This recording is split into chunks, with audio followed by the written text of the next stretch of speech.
Hey guys, what's going on? Welcome back to my channel. For today's video, I have something a little out of the ordinary for me. I usually do mostly unboxings and, you know, the occasional book haul.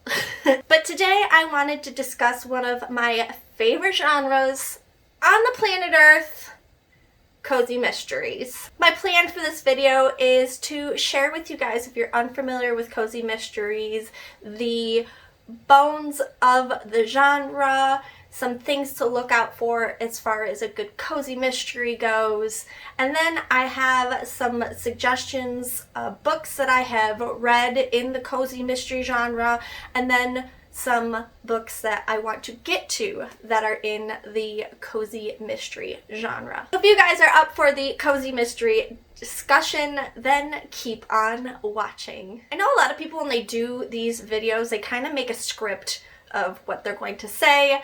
I'm not. I'm just going to speak from the heart. I have been reading cozy mysteries for a long time. I absolutely adore them. They've gotten bigger, I feel like, in the past couple of years. A lot of people are taking more notice of cozy mysteries. I feel like more authors are popping up and creating more stories in the genre. I feel like when I first started reading cozy mysteries, it was kind of a guilty pleasure. You thought of it as a guilty pleasure, not something that was discussed a lot. A lot of my friends who are also book lovers, they would be like, oh, what are you reading? A cozy mystery. And they're like, oh, cozy mystery? Okay. And it even more solidified that idea when I found out Don's mom started reading a series that I was also reading. I was like, whoa, Don's mom's reading this series?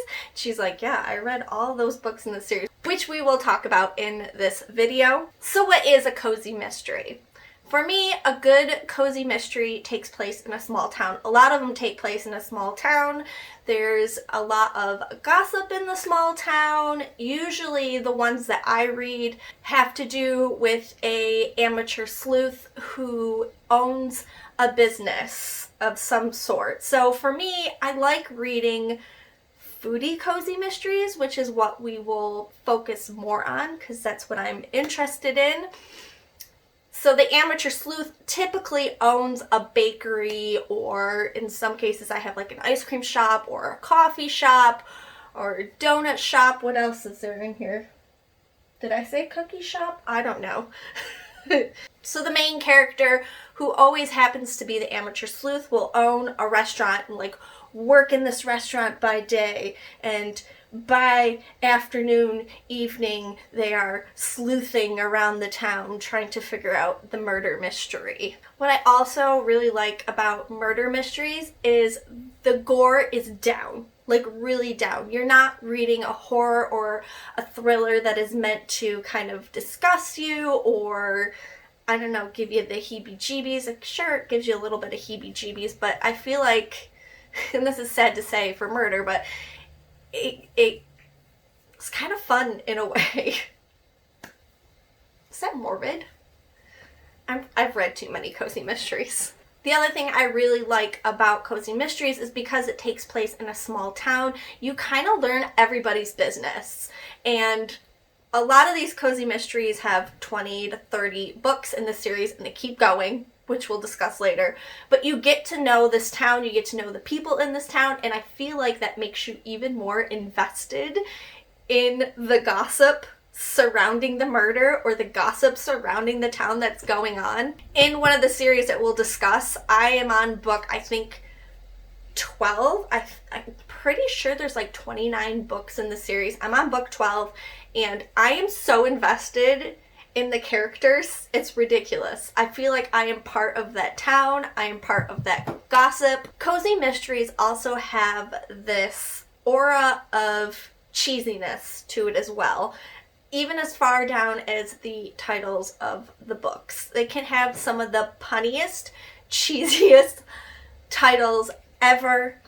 The story itself can be very cheesy. Sometimes the things that happen in the town can be very cheesy, and I would say that is the greatest charm of a cozy mystery, is the cheese. Like, the cheesier, the better. The cheesier the better. For real. So we're gonna move on to the books that I have suggested for you. Now again, I really like a foodie forward cozy mystery, but there are so many different genres of cozy mystery you can get into.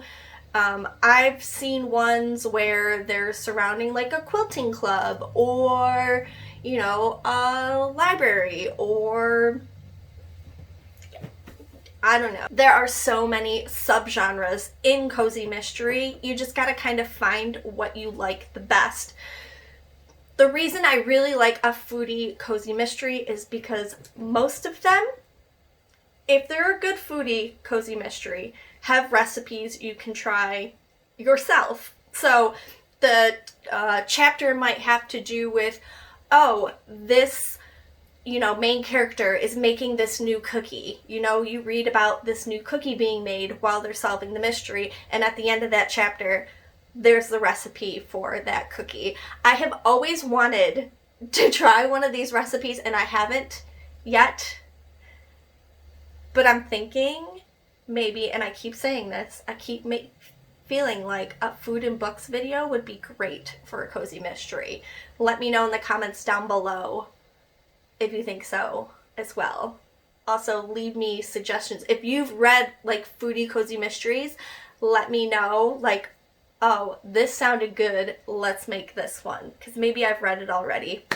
So with that in mind, everything I just gave the information to you, we're going to move on to books that I have read, some series that I just adore, and then we're going to move on to some series that I want to get into and I haven't yet, and you'll have to tell me if it's worth it. So let's get on to the books that I have already read. So we're going to start off with my favorite series in cozy mystery of all time. I do not have the first book with me because the first book is buried as I'm looking at it. I mean, there are 29 books, I think, in this series. There's another one coming out that I'm missing. It's either out now. Thank you, Tula. It's either out now or it will be coming out. I'm not sure, but I will do a pan of the books that I have so far.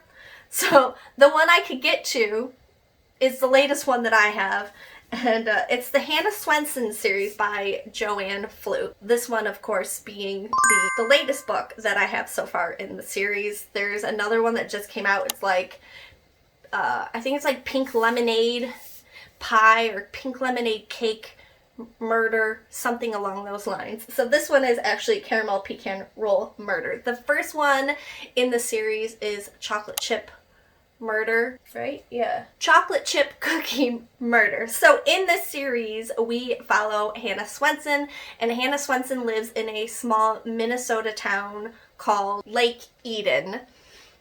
She owns a cookie bakery called The Cookie Jar, and in every book we find Hannah, the amateur sleuth, trying to solve the murders in her small town. Of course, we have a cast of characters that are great in their own right.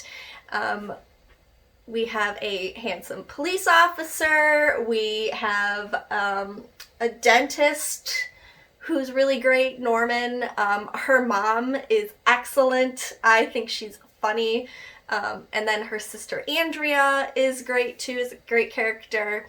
And then of course Hannah's two nieces are awesome. And I would be remiss if I didn't mention her cat Mochi.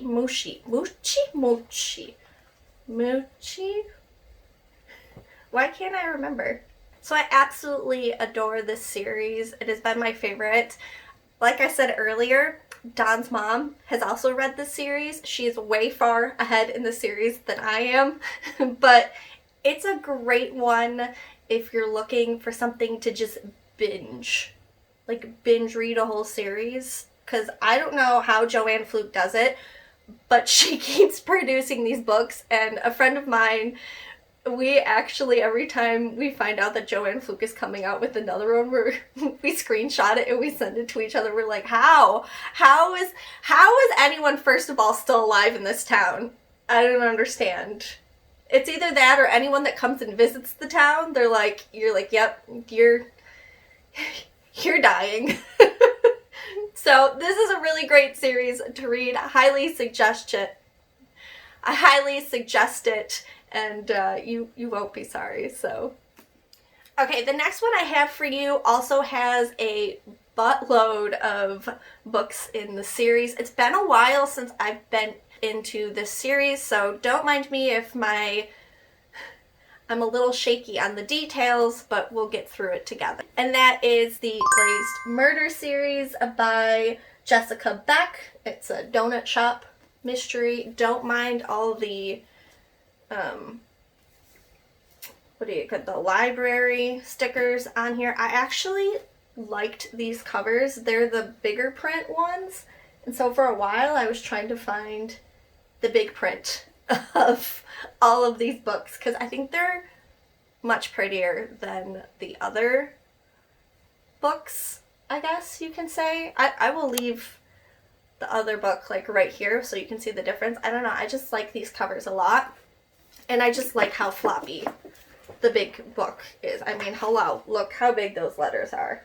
So in this series, we meet Suzanne Hart, and Suzanne Hart lives in a small town in North Carolina called April Springs, and she owns Donut Hart's coffee shop. So she makes a lot of donuts. She's kind of newly divorced, and with her divorce settlement, this is how she opens her donut shop. In this first book, she finds a dead body by her donut shop, and now it is up to her to put on those amateur sleuth pants and figure out who killed the guy left at her doorstep. And of course, like all great foodie cozy mysteries, there is recipes in it, and if you've been to this channel before, we even have a map. So this is a really good series. I love it. It's a quick read, an easy read, especially if you get the large print one. But this is one I want to revisit. I haven't been in this town in a while. I think I only got to like the 4th or 5th book, but I really want to get back into it, so I might start rereading this series again. And yeah, this is another one with like a million books in the series, and it keeps growing. Alright, the next two are newer series. They only have about 3 to 4 books in each series so far. If we follow the trend of cozy mysteries, I'm sure there will be more. So the first one, which one I started last year, is A Deadly Inside Scoop by Abby Collette, and I love this. I actually just recently finished reading the second book in this series. There is a third one. So far there's only 3 books in the series, but in this series we follow Browen, and Browen has taken over her family's ice cream shop. She quit her big job in New York City to do so it's a big deal. One night, Browen is out on a winter day, and she's trying to find inspiration for flavors for her coffee shop. Not coffee shop. Apparently I need coffee. She's trying to find some inspiration for some new ice cream flavors when she stumbles upon a dead body. Unfortunately, the murder is pinned on her father, so Browen and her 2 friends take it upon themselves to try to clear her father's name. Enter the amateur sleuth. So she runs her ice cream shop with the help of her family, and then she goes and she tries to figure out the murder. So again, this takes place in a small town. This is Chagrin Falls, Ohio, and it's again a small town where everybody kind of knows everybody's business. And I'm really I think after book 2, I'm really starting to invest in the characters of Chagrin Falls. Again, we have some recipes. These ones are in the back. They're not within the story itself, but there's a bunch of recipes in here for some ice cream, and yeah, I really liked it. I liked the second book, and I can't wait to get to the third book. pretty soon. Alright, next is a series that has 4 books in it. I've only read the first one so far, and like a deadly inside scoop, Arsenic and Adobo follows Leela, and Leela has decided to come home and help her family's failing business grow. So her family owns a restaurant, and one day a food critic comes into the restaurant who happens to be Leela's ex-boyfriend, and as he's eating the food, he dies right on the spot. Unfortunately, this closes down the restaurant, and now Leela has decided to become an amateur sleuth to figure out who killed the food critic so that she can get that out of the way and have her family's restaurant back open before they get bankrupt. It's another book that I really liked and enjoyed. Also, I really liked that this had a very Filipino background. I feel like I haven't read much of main characters that have the authenticity of the Philippines, and so there was a lot of words in here that I learned and got to find out more about the food and culture, and yeah, it was a great one. I really liked it. Again, there's 4 books in the series and another one I can't wait to dive into. Alright, so the next 3 are series I haven't gotten into yet. They are mass market books, and I think part of me is just, this is really weird to say, but I feel like because they're mass markets, I don't know, haven't been as interested to try to get into them much. So because I don't know much about the series, I'm going to read the back of it. I know a lot of people shun upon that, but I haven't read these yet. These are ones that I have sitting on the shelf that I want to get to. So let me know if either of these you've read before and think I need to get into it. Alright, so the first book I have, hopefully Natalie is not too much in the way. Are you going to sit? If you sit, you can stay here, but you gotta sit. So the first book I have is Pies and Prejudice. This is a charmed pie shop mystery by Ellery Adams. And of course, the puns, as you can see, are great. I think part of the reason I bought some of these were just the puns are great. So it says, the first slice is magic. When the going gets tough, Ella May LaFay bakes pie. So when she catches her husband cheating in New York, she heads back home to Havenwood, Georgia, where she can drown her sorrows in fresh fruit filling and flaky crust. But her pies aren't just delicious, they're also having magical effects on the people who eat them, and the public is hungry for more. The second is murder. Having discovered her hidden talent for enchantment, Ella May makes her own wish come true by opening the charmed pie shop.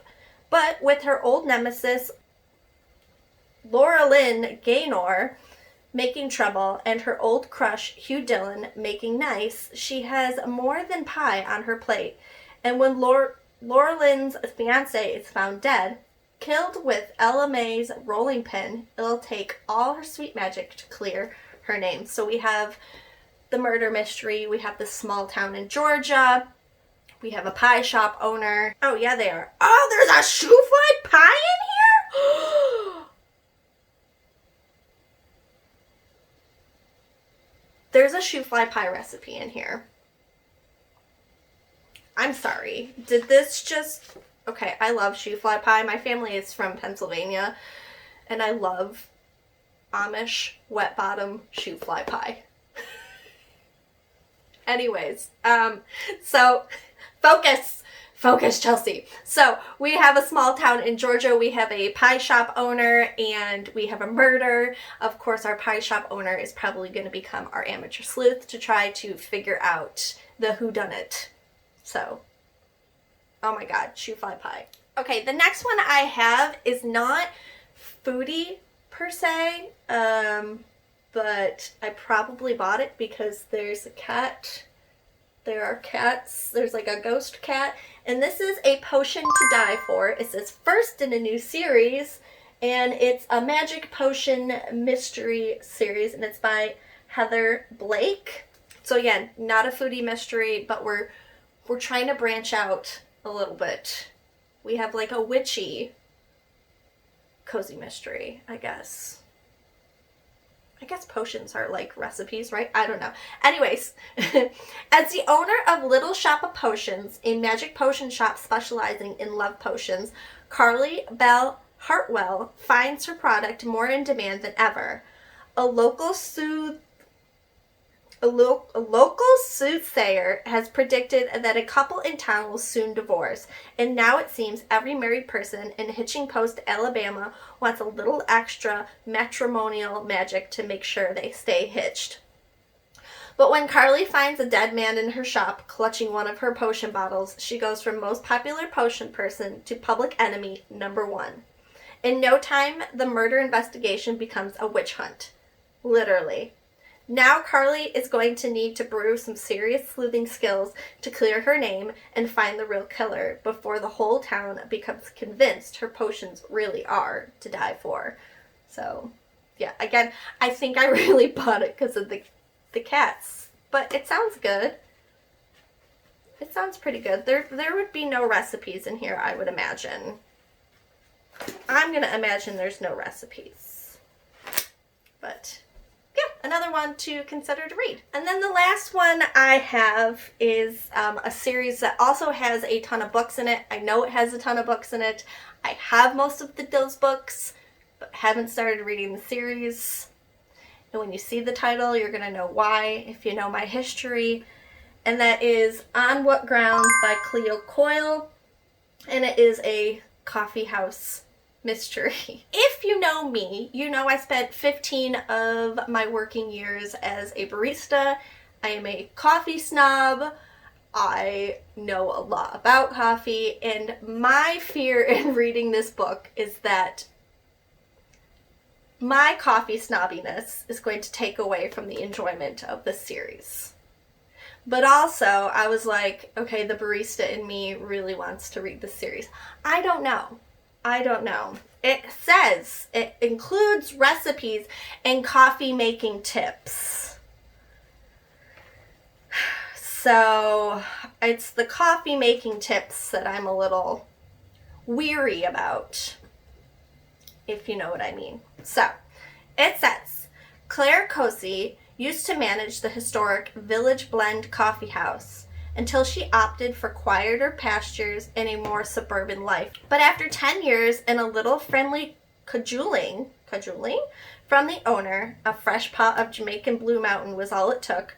She's back to the grind, serving coffee and solving crime, one cup at a time. See, I like that pun is really great. Back to the grind. I can allow that.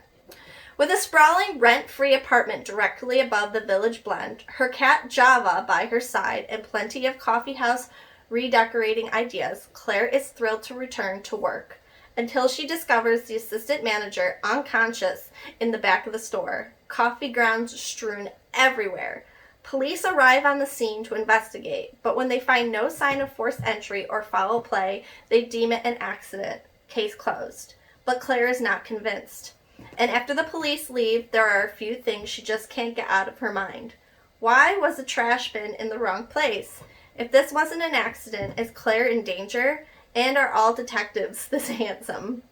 So, not quite a murder. Somebody laying unconscious, but she wants to figure out the weirdness around the scene. And I like that her cat's name is Java. It's a great name.